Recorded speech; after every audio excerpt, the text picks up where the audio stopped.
તો ભાઈ નમસ્કાર મિત્રો, ફરીવાર એક નવા વિડીયોમાં તમારું સ્વાગત છે। તો મિત્રો વાત કરી તો તમને બધા લોકોને ખબર છે કે આદિવાસી સમાજના મિત્રો એમએલએ ભાઈ ધારાસભ્ય ચેતર વસાવાને મિત્રો એમ કીધું કાવતરું કરીને ભાઈ જેલમાં નાખી દેવામાં આવ્યા છે।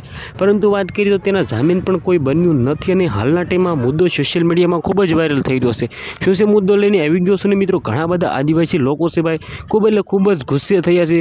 શું મિત્રો એમ કીધું કે જેલમાં જાહે ભાઈ, હાલના ટાઈમમાં સોશિયલ મીડિયામાં એક મુદ્દો તેજીથી વાયરલ થઈ રહ્યો છે। આના વિશે ચર્ચા કરી તો તમને બધા લોકોને ખબર છે કે આપના એમએલએ એવા ધારાસભ્ય ભાઈ ચેતર વસાવાને મિત્રો વાત કરી તો હાલના ટાઈમમાં જેલમાં ગયા છે, પરંતુ મિત્રો તેની રિમાન્ડ પણ પૂરી થઈ ગઈ છે અને વાત કરી તો તેને જામીન કોઈ મળી રહ્યું નથી।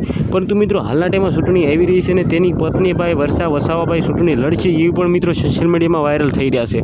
આના વિશે વાત કરી તો મિત્રો ગઈકાલે અને મિત્રો પરમ દિવસે ભાઈ ચેતર વસાવાની પત્ની ભાઈ વર્ષા વસાવા મિત્રો વાત કરી તો ચૂંટણી બાબતે મિત્રો ચર્ચા કરવામાં આવી હતી અને મિત્રો તે બહારગામ મિત્રો વાડામાં મિત્રો ગયા હતા અને મિત્રો ત્યાં આદિવાસી સમાજના ઘણા બધા લોકો મિત્રો આવ્યા હતા અને મિત્રો વાત કરી તો તેના પતિ હતા ત્યારે નહોતા આવતા, એટલા લોકો મિત્રો વર્ષાબેન હતા ત્યારે મિત્રો આવ્યા હતા। પરંતુ મિત્રો વાત એ છે કે શું મિત્રો વાત કરી તો કોઈ જામીન મળશે કે નહીં, અને હાલના ટાઈમમાં મુદ્દો છે મિત્રો કેટલા દિવસ આગળ ચાલે છે। ઘણા બધા આદિવાસી લોકો એવા એટલા બધા ગુસ્સે છે કે મિત્રો તે જેલમાં ભાઈ જવા તૈયાર થઈ ગયા છે। તો મિત્રો તમારા આદિવાસી સમાજ વિશે શું કહેવું છે, ફરીવાર એક નવા વિડીયોમાં મળી અને મિત્રો મુદ્દા વિશે તમારે કહેવું હોય તો જલ્દીથી કમેન્ટ કરો ને તમારી રાય શું છે કમેન્ટ કરવાનું ભૂલતા નહીં। એક નવા વિડીયોમાં મળીએ આપણે, ત્યાં સુધી જય હિન્દ જય ભારત।